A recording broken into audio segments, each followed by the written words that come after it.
الشيطان الرجيم بسم الله الرحمن الرحيم الحمد لله رب العالمين وبه نستعين أشهد أن لا إله إلا الله وحده لا شريك له وأشهد أن محمدا عبده ورسوله اللهم صل وسلم على سيدنا محمد وعلى آله وأصحابه أجمعين سبحانك لا علم لنا إلا ما علمتنا إنك أنت العليم الحكيم رب اشرح لي صدري ويسر لي أمري واحلل عقدة من لساني يفقهوا قولي والذين يقولون ربنا هب لنا من أزواجنا وذرياتنا قرة أعين واجعلنا للمتقين إماما. Alhamdulillah, segala puji bagi Allah Subhanahu wa Ta'ala yang mempertemukan kita sekali lagi pada hari ini dalam program kelas takmir Jabatan Kemajuan Islam Malaysia JAKIM dan Jabatan Agama Islam Selangor JAIS. Program kelas takmir rakaman kerana menggantikan kelas takmir secara bersemuka dalam PKP ini. Dan pada hari ini Isnin 2 hari bulan Ogos tahun 2021 kita bersiaran mengikut jadual daripada Masjid Kampung Sungai Terap, Tanjung Karang, Kuala Selangor. Alhamdulillah, tuan-tuan dan puan-puan para pendengar sekalian, kita masih lagi dianugerahi oleh Allah Subhanahu wa Ta'ala dengan akal yang sihat, tubuh badan yang sihat, akal yang waras, keluarga yang sakinah, mawaddah, warahmah, dan juga kita masih lagi dapat dan kita masih lagi dianugerahi oleh Allah SWT iman dan takwa. Kita masih lagi kekal dalam keadaan beragama Islam dan berakhlak dengan akhlak yang mulia. Kita bersyukurlah kepada Allah Subhanahu wa Ta'ala dengan sedemikian rupa. Dan tuan-tuan dan puan-puan para pendengar sekalian, insya-Allah pada hari ini kita masih lagi membicarakan tajuk besar, iaitu talak, perceraian. Dan pada pertemuan-pertemuan yang lalu kita dah bincang panjang lebar tentang talak ini. Dan insyaAllah pada hari ini kita masuk kepada tajuk syarat-syarat sah dan jatuhnya talak itu. Sebut saja syarat sah ini, tuan-tuan, sahnya nikah. Syarat sah ini dia syarat sah jatuh talak ini ialah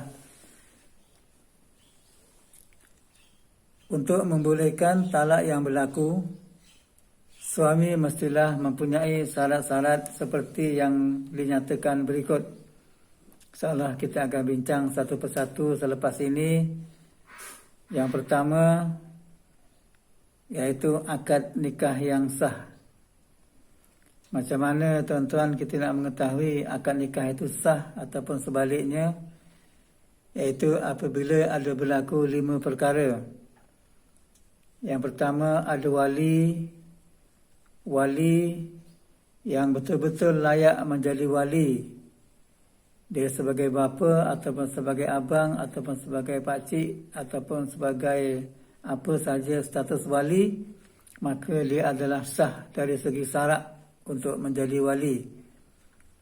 Kemudian seorang lelaki yang menjadi suami mesti layak menjadi suami. Seorang perempuan yang menjadi isteri mesti layak menjadi isteri kepada suami berkenaan. Begitu juga dengan dua orang saksi lelaki yang layak menjadi saksi. Bukan sembarangan kita ambil saja siapa-siapa boleh jadi saksi, tak. Mesti dia ada syarat tertentu sebagai saksi. Ini kita dah bincang pada pertemuan-pertemuan yang lalu, beberapa bulan, beberapa tahun yang lalu. Kemudian ijab dan kabul, mestilah ijab kabul yang jelas, yang diterima sebagai menjadi syarat sah kepada sesuatu pernikahan. Jadi kalau ada 5 perkara ini, maka dia disebut sebagai nikah yang sah. Jadi nikah yang sah inilah yang boleh membolehkan seseorang suami itu menjatuhkan talak kepada isterinya. Tuan-tuan pendengar sekalian, talak tidak jatuh kepada perempuan yang tidak dikahwini atau perempuan yang akan dikahwini, sama ada lafaz itu secara langsung, secara tanzih, seperti suami berkata, seorang lelaki berkata kepada seorang perempuan, kamu diceraikan, atau tidak secara langsung, iaitu secara ta'liq atau secara sindiran, seperti jika aku mengahwinimu, kamu diceraikan. Maka lafaz-lafaz seumpama ini yang dilafazkan oleh seorang lelaki kepada seorang perempuan yang bukan isterinya, maka talaknya tidak jatuh, tidak berlaku perceraian di antara mereka. Jadi tuan-tuan dan puan-puan para hadirin sekalian, hal ini berdasarkan kepada firman Allah Subhanahu wa taala dalam surah Al-Ahzab ayat yang ke-49. Allah berfirman, Ya ayyuhallazina amanu iza nakahtumul mu'minat summa talaqtumuhunna min qabli an tamassuhunna fama lakum alaihinna min iddatin ta'tadunaha. Maksudnya, ya ayyuhallazina amanu, wahai orang-orang yang beriman, khusus ditujukan kepada orang yang beriman kepada Allah Subhanahu wa taala. Iza nakahtumul mu'minat, apabila kamu menikahi perempuan-perempuan yang beriman, berkahwin dengan perempuan-perempuan yang beriman, summa talaqtumuhunna min qabli an tamassuhun, kemudian kamu ceraikan mereka sebelum kamu mencampurinya, maknanya ialah sebelum berlaku persetubuhan. Apa yang berlaku? Fama lakum alaihinna min iddatin ta'talunaha, maka sekali-kali tidak wajib atas mereka, perempuan itu, iddah baginya yang kamu minta menyempurnakannya. Jadi maknanya kat situ, apa yang kita dapat ambil daripada firman Allah surah Al-Ahzab ayat 49 ini, iaitu iza nakahtumul mu'minat, apabila kamu menikahi perempuan-perempuan yang beriman. Ada sebut secara khusus, iaitu perkahwinan, pernikahan.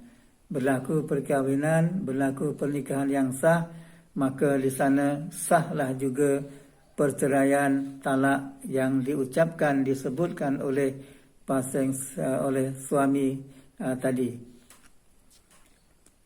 Kemudian dalam ayat ini, tuan-tuan dan puan-puan para pendengar sekalian, Allah Subhanahu wa taala mengaitkan natijah talak dan hukumannya dengan sabit perkahwinan terlebih dahulu. Kalau tidak berlaku perkahwinan, maka tidak sah talaknya. Tidak berlaku talak, tidak berlaku perceraian. Seperti seorang lelaki jumpa kat pasar dengan seorang perempuan, ataupun kat mana-mana jumpa seorang perempuan, dia berkata, diceraikan, diceraikan perempuan itu, maka tidak berlaku perceraian kerana tidak ada pernikahan, tidak ada ikatan perkahwinan. Begitu juga tuan-tuan dan puan-puan para pendengar sekalian, hadis daripada Rasulullah sallallahu alaihi wasallam, hadis riwayat Al-Hakim, dan beliau mensahihkannya, iaitu la talaqa qabla nikahin. Maksudnya tidak sah ataupun tidak ada talak sebelum pernikahan. Maknanya sebelum lafaz perkahwinan, sebelum lafaz ijab dan kabul dengan syarat-syarat yang tertentu, maka tidak berlaku talak di antara mereka. Dan hadis yang lain pula daripada Abdullah bin Umar radhiyallahu anhuma meriwayatkan Rasulullah sallallahu alaihi wasallam bersabda, la nazra li ibni Adam fima la yamliku wala itqa lahu fima la yamliku wala talaqa lahu fima la yamliku. Hadis riwayat Abu Daud dan juga At-Tirmizi. Maksudnya, tiada nazar bagi seseorang bagi perkara yang tidak dimiliki. Ini kalau berlaku pernikahan, barulah isteri itu dimiliki oleh suami.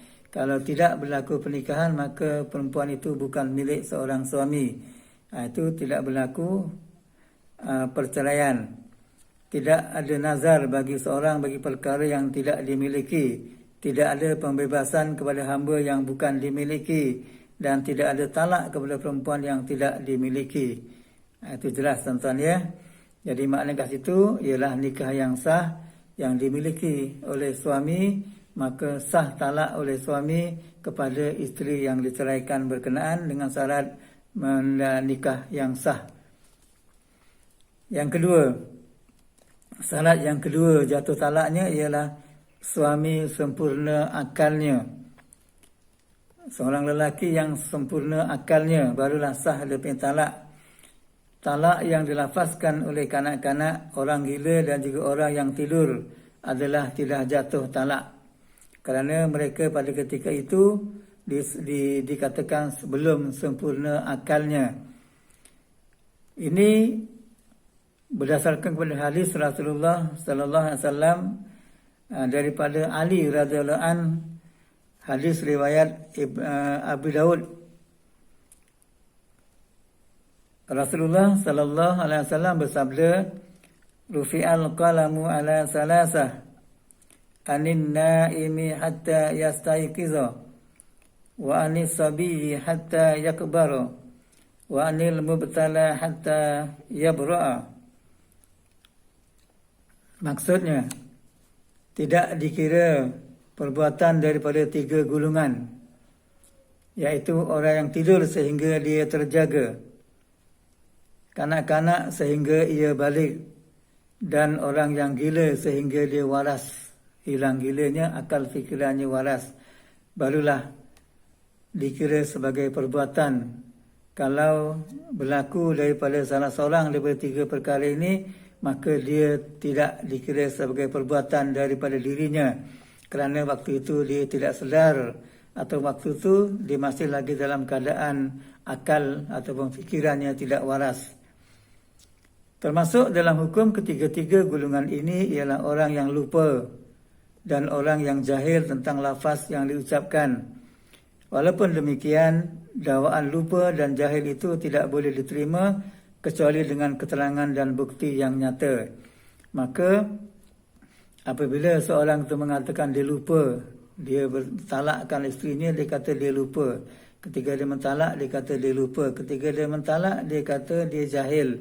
Dia tak tahu sebutan itu adalah sebutan talak. Itu kena ambil keterangan, kena ambil bukti daripadanya dengan saksi dan sebagainya. Maka pada ketika itu mahkamah syariah boleh memutuskan sama ada jatuh talak ataupun sebaliknya.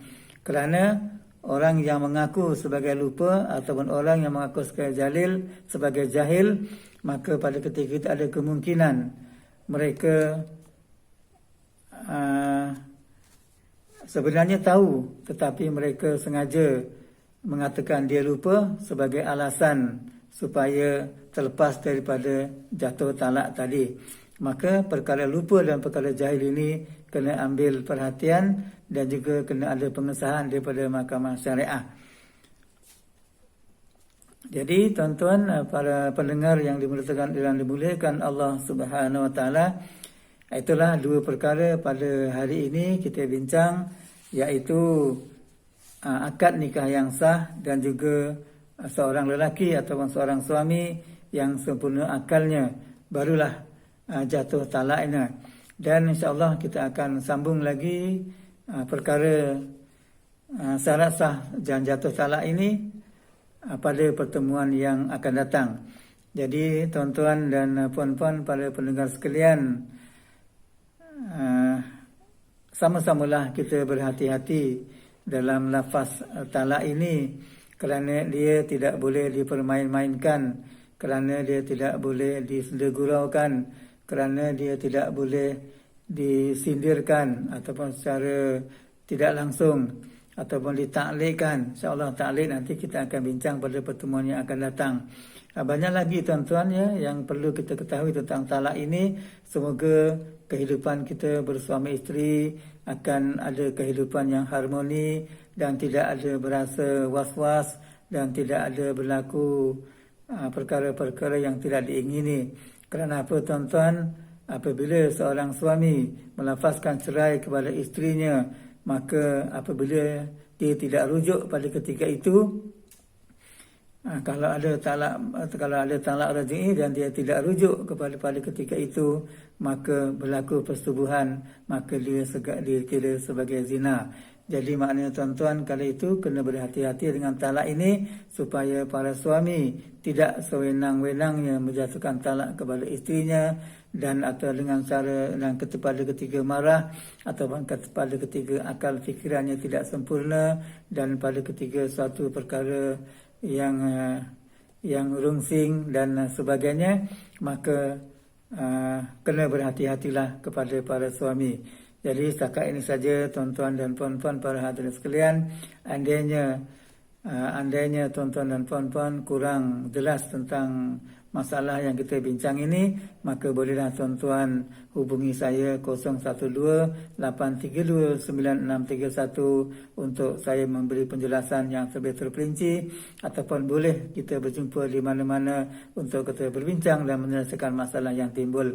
Wabillahi taufiq wal hidayah. Assalamualaikum warahmatullahi wabarakatuh.